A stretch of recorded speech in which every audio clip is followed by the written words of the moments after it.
Hey guys, how you doing? It's a beautiful morning here in Mesa, Arizona. Just wanted to put a video out of my bike that I'm building.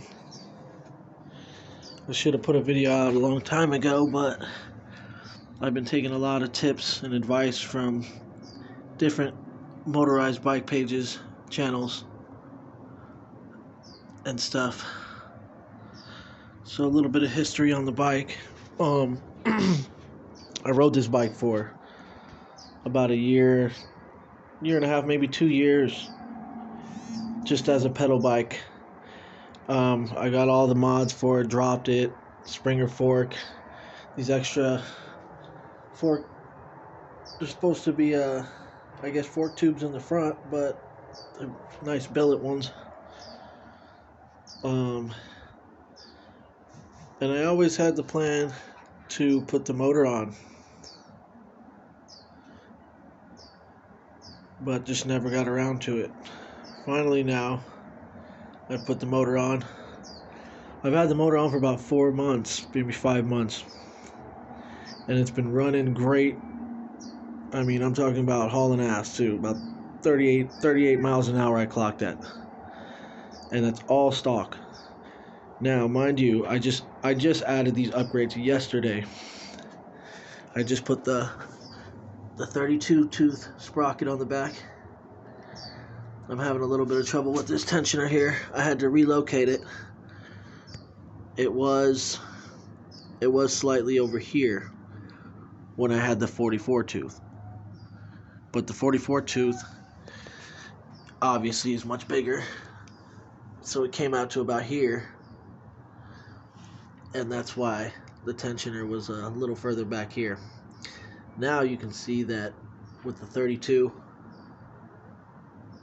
I got this all dialed in now, but this is coming loose.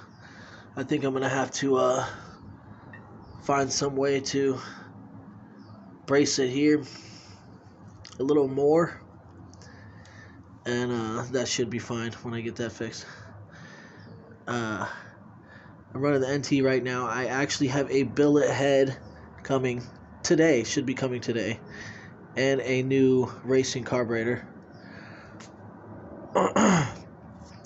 The bike with the drop forks on it, obviously I had to get shorter crank arms. So my crank arms are 3-piece cranks by Rough, but they're made specifically for dropped bikes. I just added this yesterday as well, the thumb throttle with the dual cables here and the lock.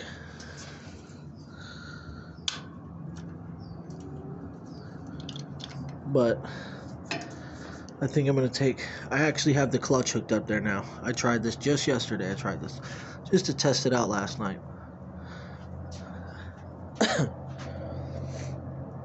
And it ran last night with no muffler on it.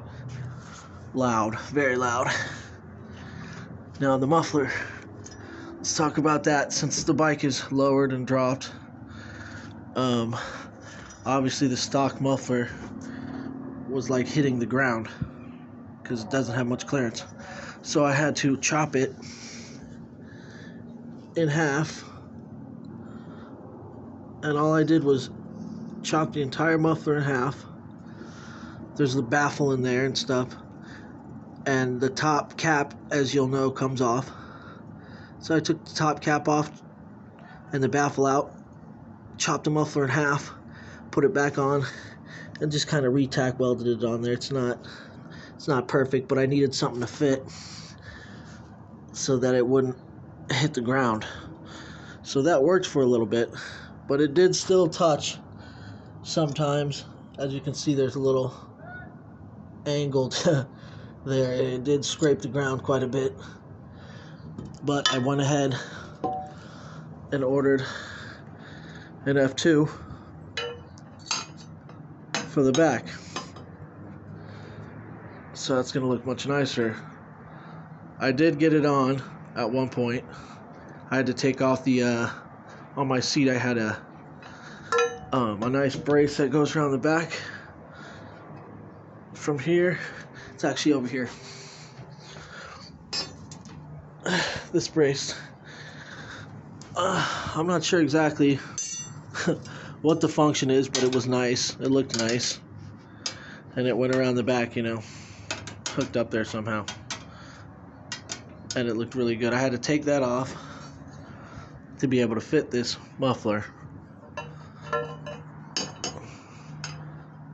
I mean, it did fit for a second there, but of course I had it a little too loose, cruising down the road with it, and I felt the power right in the beginning too, and the bolts fell out, and the pipe fell off.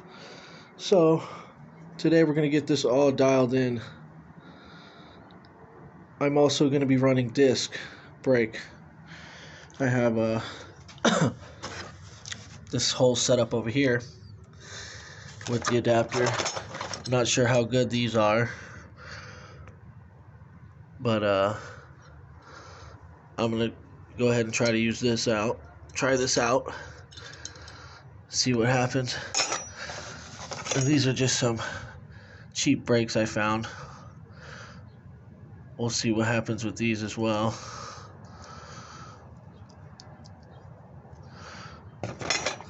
But with my front wheel, right now I have a fan spoke lowrider style wheel on the front, and obviously a regular mountain bike with the cassette still on it in the back. I need to get a whole new set of wheels. I have the other one there, but disc brakes won't fit on it, and the coaster was giving me a really hard time, so I just went ahead and threw the mountain bike wheel on there. I'm not sure of the top speed now. I have no idea what the top speed is going to be now, but it should be really quick. I upgraded the gas line and the fuel filter, and I mounted the kill switch right here. I didn't have to drill a hole again because I just went ahead and took out the little tab.